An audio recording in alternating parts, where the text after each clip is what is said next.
महाराष्ट्र सांगली में भाजपा विधायक टी राजा सिंह ने मुसलमानों के खिलाफ खतरनाक भाषण दिया। हिंदू युवाओं से कहा कि वे हथियार चलाना सीखे, किसी लव जिहादी की हत्या करने पर जेल जाने से न डरे। अरे AK-47 ले, जैसे एक नारा लग रहा था, कौन सा नीम का पत्ता? पाकिस्तान। अरे उन सालों के सीने पर गोली ठोक के मर। अरे लव जिहादियों के सीने में गोली ठोक के मर। अरे जो धर्मांतरण करने आता है, हिंदुओं को सर्वनाश करने आता है, उन सालों के सीने में गोली ठोक के मर। अरे अगर मरना है तो तुझे ऐसी मौत मर, वो रास्ता बताने वाला, धर्म का ज्ञान देने वाला राष्ट्रीय स्वयंसेवक संघ है मेरे मित्रों। भारत देश 2025-26 के बाद में हिंदू राष्ट्र की ओर बढ़ेगा, और जब हिंदू राष्ट्र की ओर हमारा भारत बढ़ेगा तो हिंदुओं पर हमले होंगे।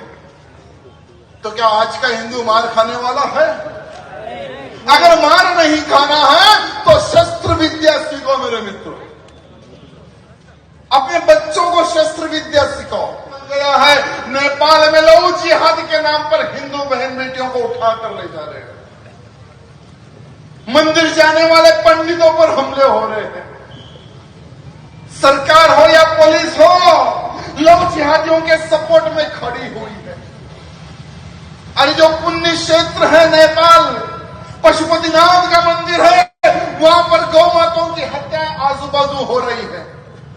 तो इसलिए कह रहा हूं, वो गति, वो समय अगर हमारे पास नहीं आने देना है तो जितने फोन पर कांटेक्ट है, काम स्टार्ट करो यार। अरे हमारे बाला साहब जी के पास में एक मीडिया का एक मित्र चले गया, पूछा कि बाला साहब जी आपको राजनीति में इंटरेस्ट है क्या? बाला साहब बोले हमें कोई इंटरेस्ट नहीं है। अरे नहीं, सपोज अगर आपको भारत का प्रधानमंत्री बना दे तो आप क्या करोगे? सबसे पहले लाडों को ठोकूंगा, कश्मीर से लेकर कन्याकुमारी तक जो भी आतंकवादी रहेगा उस पर गुनाह बिना मैं दाखिल नहीं करूंगा, डायरेक्ट सीने पे गोली मारूंगा। बोलने वाले कौन?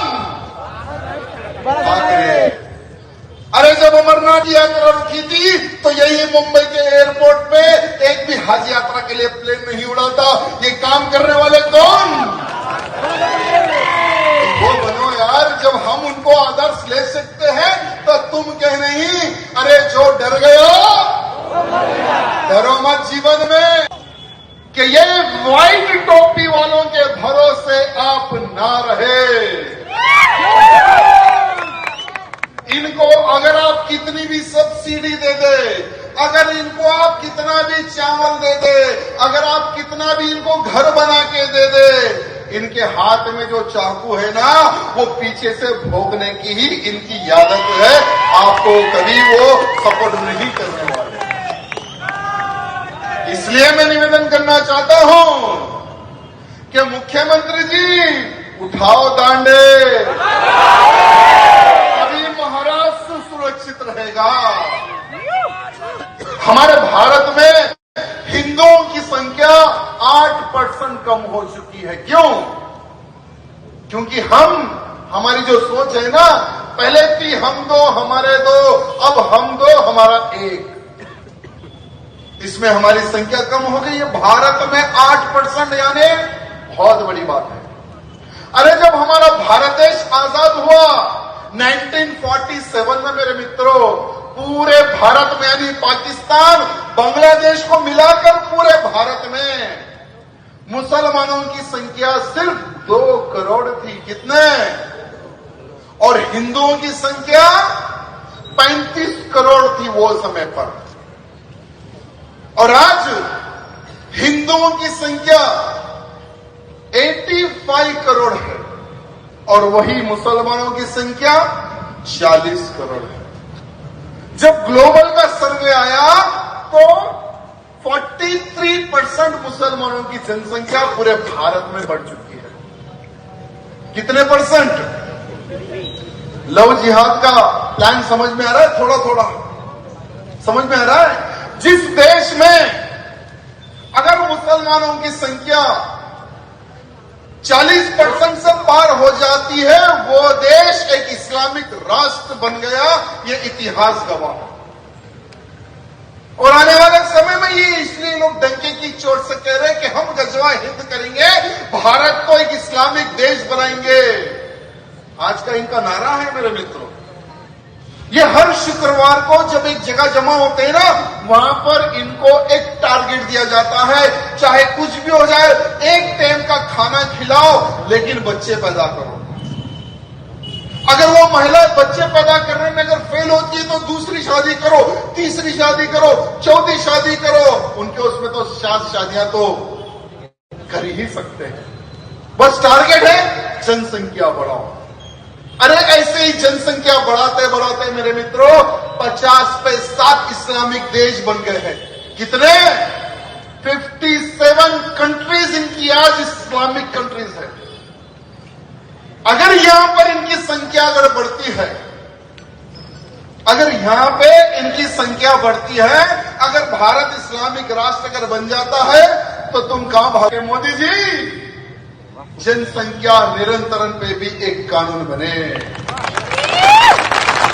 अरे हम दो हमारे दो तो इनके भी 2 ही रहने चाहिए, तब हमारा देश सुरक्षित रहेगा। मेरे मित्रों, आपको पता है कि महाराष्ट्र एक राज्य में वक्फ बोर्ड के पास 1,20,000 एकड़ जगह इनके कब्जे में है।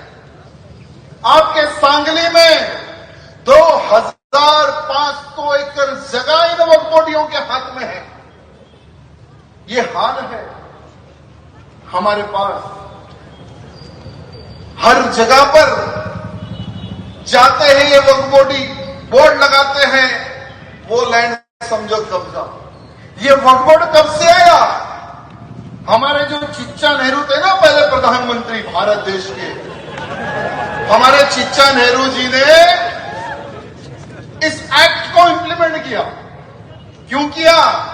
क्योंकि जब भारत और पाकिस्तान अलग हुआ तो बहुत सारे भारत के भगोड़े पाकिस्तान भागे, और जो भगोड़े पाकिस्तान भागे उनकी जगहों को, उनकी जमीनों को, उनके घरों को बचाने के लिए हमारे चिच्चा नेहरू जी ने 1950 या 1951 में एक एक्ट को बनाया और उसको इंप्लीमेंट किया।